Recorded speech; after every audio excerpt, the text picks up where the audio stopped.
Markas IRGC jatuh untuk pertama kali sejak 1979.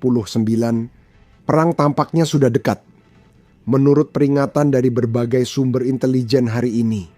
Menurut laporan terbaru dari Reuters, serangan militer Amerika Serikat terhadap Iran bisa terjadi dalam 24 jam ke depan. Itulah sebabnya Iran telah menyatakan keadaan perang dan negara tersebut secara efektif berada di bawah hukum militer.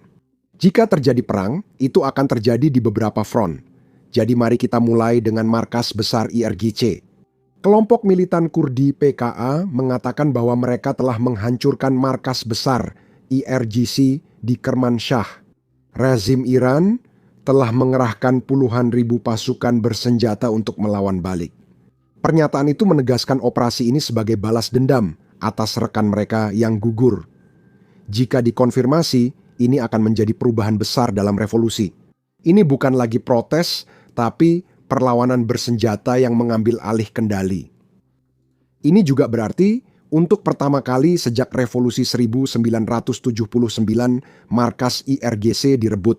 Ini penting karena IRGC, Korps Pengawal Revolusi Islam, adalah pasukan elit yang dibentuk untuk melindungi rezim dari ancaman dalam dan luar negeri. Mereka bukan militer biasa, tapi dibentuk untuk melindungi rezim Islam, bukan Iran. Itu sebabnya IRGC tidak mencantumkan nama Iran. Jadi siapa sebenarnya yang sedang melawan balik? Suku Kurdi adalah etnis minoritas sekitar 10 juta orang di provinsi barat Iran, berbeda dari Persia dengan bahasa dan budaya sendiri. Mereka punya sejarah panjang perlawanan terhadap Iran. Kelompok-kelompok seperti PJKA dan Kurdistan Democratic Party of Iran telah berjuang untuk otonomi selama beberapa dekade, seringkali dari markas di Kurdistan, Irak. Rezim telah menindas pemberontakan Kurdi dengan brutal sebelumnya, tetapi belum pernah saat menghadapi protes nasional, keruntuhan ekonomi, dan posisi militer yang melemah setelah serangan Israel yang mengurangi kemampuan mereka. Kelompok bersenjata yang merebut instalasi militer menandai fase berbeda dari protes jalanan dan secara signifikan meningkatkan risiko perang saudara. Pergantian rezim benar-benar menjadi sesuatu yang jelas begitu situasi mencapai tahap ini sekarang. Tak hanya mengejutkan, ada jurnalis Israel membagikan laporan menarik yang menurut saya sebaiknya tak dipublikasikan. Silakan lihat. Jurnalis Tamir Murak menyatakan aktor asing mempersenjatai pengunjuk rasa di Iran dengan senjata api sehingga ratusan personel rezim tewas. Semua orang bebas menebak siapa yang berada di balik ini sekarang. Tentu saja kalian bisa menebak di kolom komentar di bawah, tapi tebak siapa yang sudah lebih dulu memberikan jawabannya? Ya, rezim Iran. Ini dia, Menteri Luar Negeri Iran yang berbicara tentang siapa yang berada di balik senjata-senjata yang digunakan para pengunjuk rasa untuk bertarung. Israel kerap mencoba melibatkan Amerika Serikat demi kepentingannya, namun kali ini hal itu disampaikan secara terbuka. Saya tegaskan, ini bukan pernyataan Israel, melainkan jurnalis. Kita tidak tahu kebenarannya, tapi perbedaan ini penting. Dengan darah di jalanan kita, Israel secara terang-terangan membanggakan diri karena telah mempersenjatai para demonstran dengan senjata api. Dan inilah alasan ratusan kematian. Presiden Trump seharusnya tahu persis kemana harus pergi untuk menghentikan pembunuhan ini. Sekarang saya ingin memperjelas beberapa hal. Protes ini dimulai dengan sendirinya. Rakyat Iran melakukan protes terhadap pemerintah mereka karena pemerintah lebih mementingkan elit tetap kaya daripada menjaga kelas menengah. Semua ini pun terjadi. Awalnya, protes ekonomi lalu berkembang jadi sesuatu yang lebih besar. Itu karena rakyat Iran telah memprotes rezim Islam selama beberapa dekade. Mereka protes di 90, 1 2009, 2019, 2021, dan 2022. Saya yakin ada protes lain yang terlewat karena jumlahnya sangat banyak. Dan setiap kali rezim menindas para pengunjuk rasa. Tapi rakyat tidak melupakan apa yang dilakukan pemerintah mereka dan alasan mengapa orang-orang memprotes sejak awal. Dan semua keluhan itu masih berlangsung. Orang-orang masih memiliki keluhan tersebut, dan itulah mengapa kita melihat protes ekonomi berubah menjadi sebuah revolusi. Menurut saya, penting untuk diingat karena saya telah melihat akibatnya. ada revolusi yang dimulai rakyat, dan jika berhasil, 5 atau 10 tahun ke depan akan berubah. Kita punya orang-orang yang membicarakan bagaimana itu adalah kudeta CIA. Itu yang terjadi di Ukraina. Lewat revolusi Maidan, rakyat Ukraina tidak puas dengan pemerintah korup, lalu menggulingkannya. Sekarang, Putin menyalahkan revolusi pada CIA dan memakai bukti tidak langsung untuk membenarkan invasi negara itu.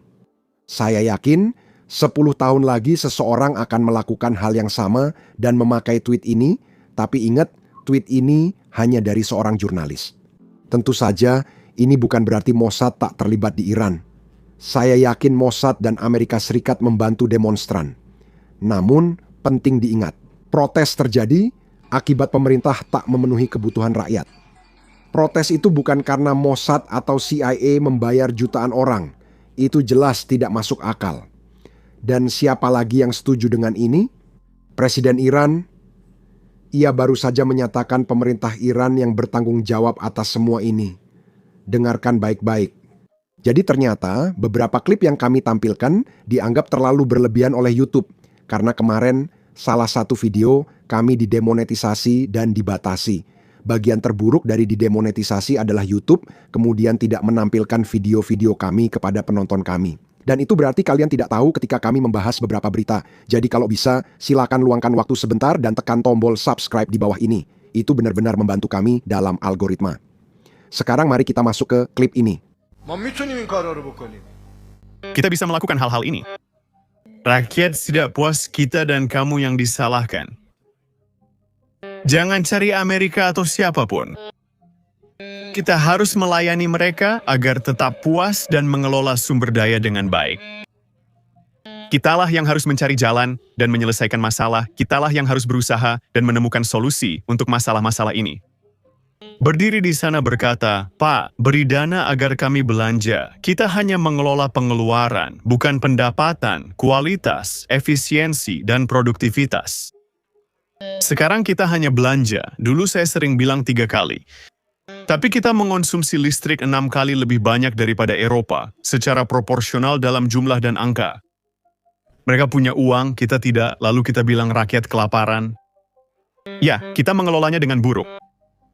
Mengatakan rakyat kita kelaparan berarti menyesatkan mereka. Meski demikian, pasukan rezim tetap menindak pengunjuk rasa. Dalam rekaman bocor, terlihat pasukan menyerbu rumah sakit bersenjata. Mereka menembakkan gas air mata, mendobrak pintu, dan menyeret keluar pengunjuk rasa yang sedang dirawat. Siapapun yang mencoba menghentikan pasukan dipukuli dengan tongkat, bahkan menembak senapan di salah satu rumah sakit utama Teheran. Berikut rekaman bocorannya. Silakan lihat.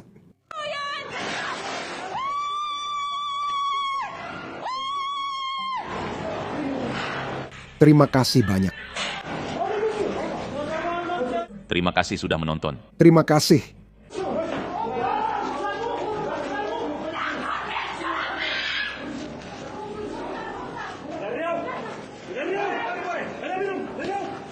Sudah menonton, terima kasih.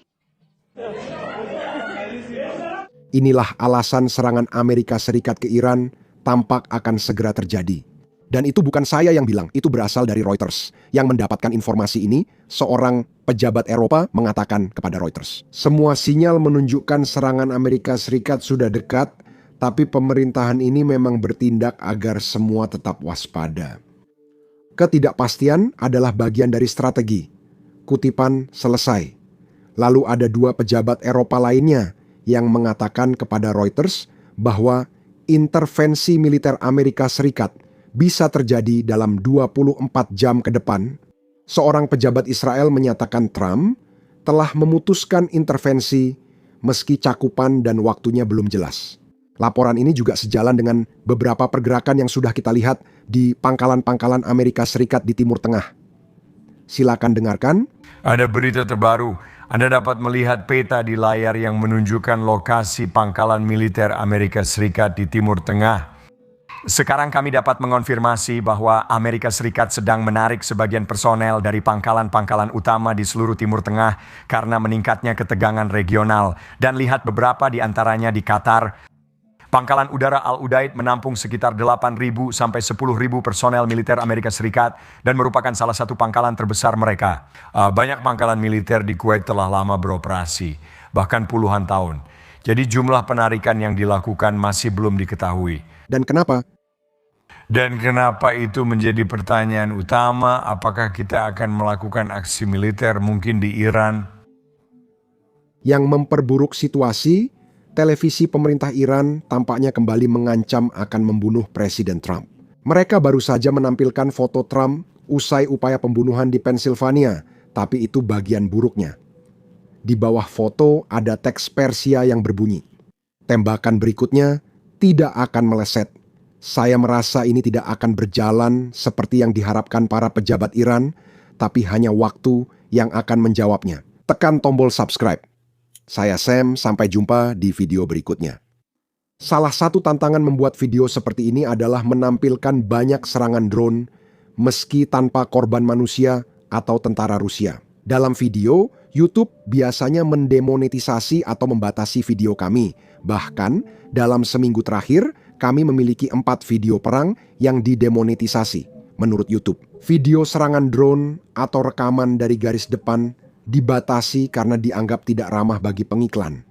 Tapi inilah kenyataan dari peperangan modern, dan inilah perang yang sedang dihadapi serta coba untuk bertahan oleh orang-orang Ukraina. Jadi kami percaya penting untuk meliput semua ini, dan itulah mengapa kami meluncurkan platform kami sendiri, Basics Insider. Kami membangunnya dari awal, jadi kami tidak memiliki batasan apapun. Kami tak perlu mengaburkan serangan drone, rekaman garis depan, atau pangkalan udara Rusia yang hancur. Kami juga tidak menayangkan iklan di situs itu. Kami tidak perlu menyensor diri hanya karena pengiklan tidak suka liputan kami. Situs ini didanai dari dukungan Anda, bukan iklan. Jadi jika Anda adalah seseorang yang tertarik dengan liputan seperti ini dan ingin menonton video kami tanpa sensor serta mendapatkan konten bonus yang tidak bisa kami unggah di YouTube, maka pastikan untuk bergabung bersama kami di basicsinsider.com. Anda juga bisa mengklik tautan di deskripsi atau memindai kode QR di layar Anda.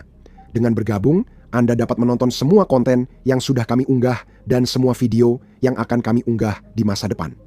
Selain itu, Anda juga akan mendukung liputan kami dan mendukung channel kami, jadi terima kasih banyak. Nama saya Sam, dan sampai jumpa di video berikutnya.